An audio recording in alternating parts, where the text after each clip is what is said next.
envahis-moi. Envahis-moi de ton esprit. Envahis-moi, oui, de ton esprit. Envahis-moi. Envahis-moi De ton esprit. de ton esprit. Envahis-moi. Envahis-moi De ton esprit. de ton esprit. Jésus, envahis-moi. Envahis-moi Yaonia de Valane. ton esprit. Envahis-moi. Envahis-moi De ton esprit. ton esprit. Chantons ensemble. Envahis-moi. Envahis-moi de ton esprit. Envahis-moi, oui, de ton esprit. Envahis-moi Envahis-moi de ton esprit. de ton esprit. Envahis-moi Envahis-moi de ton esprit. de ton esprit. Jésus, envahis-moi. Envahis-moi Yaonia de Valane. ton esprit. Envahis-moi Envahis-moi de ton esprit.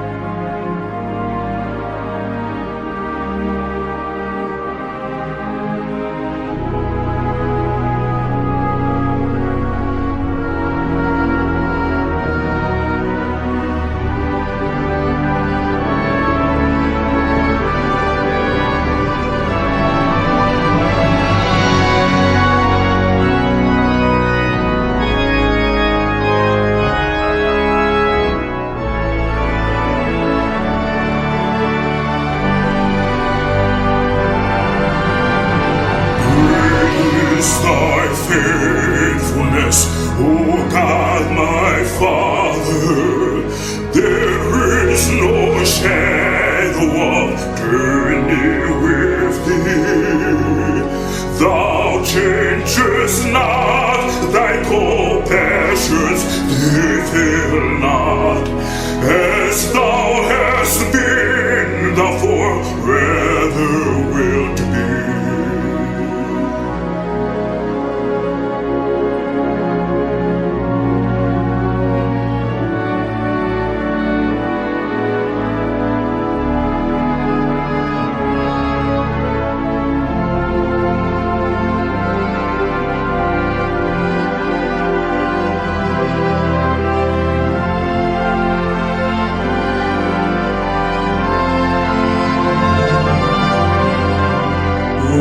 Dieu, relève-nous, rends-nous la vie, prête l'oreille, berger d'Israël. Rends-nous la vie dans ta grâce infinie. Tourne vers nous ta face Emmanuel.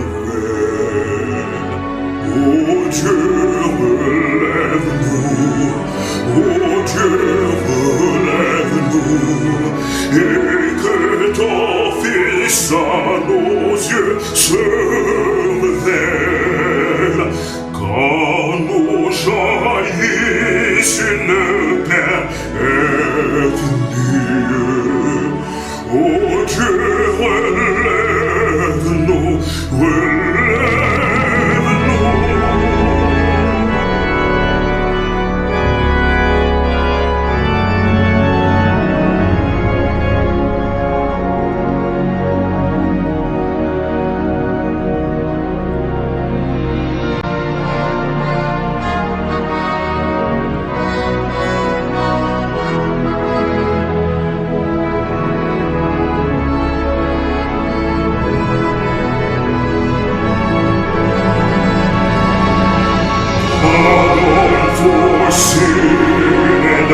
peace that endureth, thine own dear presence to cheer and to guide, strength for today and bright hope for tomorrow.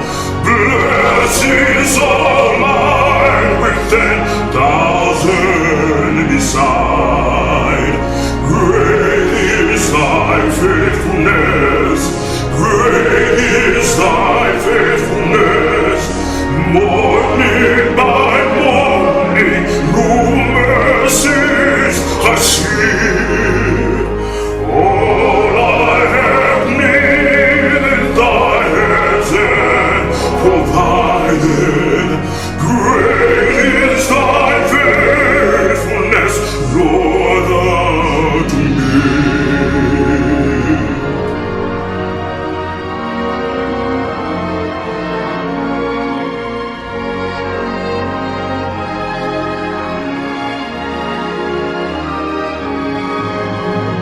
All I have needed, thy hands have provided.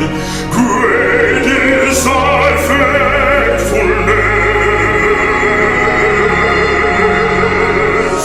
Great is thy faithfulness, Lord, unto me.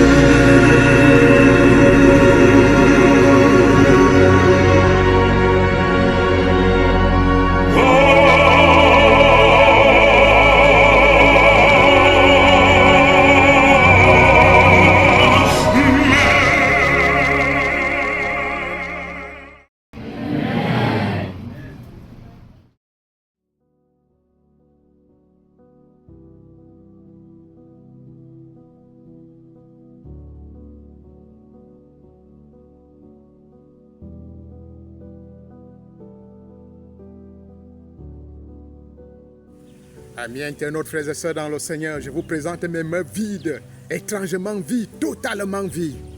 Mais pourtant, je mets la main dans la poche et je vous présente une montre de luxe. Une montre de grand luxe. D'ici 5 ans, elle sera rangée dans la racaille. Elle sera rangée dans la ferraille. Elle fera partie de la quincaillerie de l'arrière-cour. De même, le téléphone que tu sais entre tes mains en ce moment, dans 5 ans, il sera obsolète. La maison que tu construis en suivant toutes les règles de l'art, de l'architecture, tombera également en désuétude. Elle sera même une pourriture jetée dans la broussaille. C'est pour cela qu'il faut faire très attention lorsque nous faisons notre terrestre carrière sur les choses futiles. Nous devons nous éloigner des richesses éphémères parce que les richesses sont éphémères et la terre, elle dure éternellement. Il faudrait donc se détacher du futur pour revenir à l'utile. Le livre de l'Ecclésiaste, au chapitre 2, au verset 18 dit: j'ai haï tout le travail que j'ai fait sous le soleil et donc je dois laisser la jouissance à l'homme qui me succédera, déclare le prophète Salomon, qui, après avoir été un fin observateur de la nature humaine, a compris la futilité de la vie et des richesses. Salomon est classé parmi les hommes qui ont eu les plus grosses fortunes de notre globe. Il avait tout l'or du monde. Mais il a dit une phrase en regardant sa vie qui nous choque. Une génération s'en va, une autre vient et la terre subsiste toujours. Amis internautes, frères et sœurs dans le Seigneur, Dieu voudrait nous soigner d'une pandémie, la pandémie de l'inutile, la pandémie du futile. On court, on s'endette, on stresse pour des choses qui n'auront plus cours le lendemain, pour des choses que la rouille mange, pour des choses que les voleurs pèsent, pour les choses que la mort laisse. Pose-toi la capitale question: sur quoi j'investis, qui va subsister quand je ne serai plus? Parce que les richesses sont éphémères, mais la terre subsiste toujours. Dieu souhaite que nous investissions comme lui. Sur quoi j'investis, qui subsiste? Sur quoi j'investis, qui parlerait après moi lorsque je ne serai plus? Tant qu'on croit que l'or et l'argent sont éternels, on court après le vent.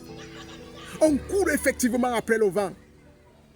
Parce que le patriarche Job, en 24 heures, il a tout perdu. Il a perdu les enfants, il a perdu les serviteurs, il a perdu les troupeaux, il a même perdu l'honneur dont il jouissait. au milieu de ses compatriotes. Il a reconnu en effet qu'il était locataire sur la terre. Il a reconnu qu'il était étranger et passager dans ce monde. Et il a dit une chose qui accroche. Nu, je suis sorti du sein de ma mère. Nu, je retournerai dans le sein de la terre. Nous devons plutôt nous joindre aux hommes détachés, tels qu'Abraham, qui a lâché un bon terrain dans sa natale patrie pour hériter plus tard d'un pays entier. Nous devons ressembler à Moïse qui a quitté le trône d'Égypte pour se joindre à l'opprobre du Christ. Nous devons ressembler aux disciples du Seigneur Jésus qui ont laissé les filets de la pêche pour se mettre au service du royaume. Regardez cette terre que j'ai fait tomber. Et il y a 4000 ans, Abraham l'a foulée. Nous la foulons aujourd'hui, nos enfants la fouleront demain. Mais elle subsiste toujours. Mais nos comptes bancaires, mais nos titres, mais nos voitures, mais nos maisons, jusqu'où cela ira-t-il? Dieu ne nous demande pourtant pas de devenir pauvres ou alors d'aimer la pauvreté. Dieu nous demande plutôt de nous détacher comme Abraham, de nous détacher comme Moïse qui a refusé les trésors d'Égypte pour se joindre au Seigneur, de nous détacher comme Pierre qui est sorti des filets de pêche pour les filets de pêche d'hommes. Richesse éphémère, terre éternelle, détache-toi du futile. Nous avons terminé une heureuse semaine, la 23e de notre année de grâce. Alors que nous nous préparons à aller dans nos temples pour adorer l'Éternel. Franchement, faisons-lui connaître que nous sommes ses véritables adorateurs. Car la terre qu'il a créée subsiste toujours, pendant que nous sommes des vulgaires locataires. Il n'est pas contre nos jouissances, il n'est pas contre notre bien-être, mais il voudrait qu'on soit détachés. Restons détachés dans ce monde comme Moïse, comme Abraham. Shalom.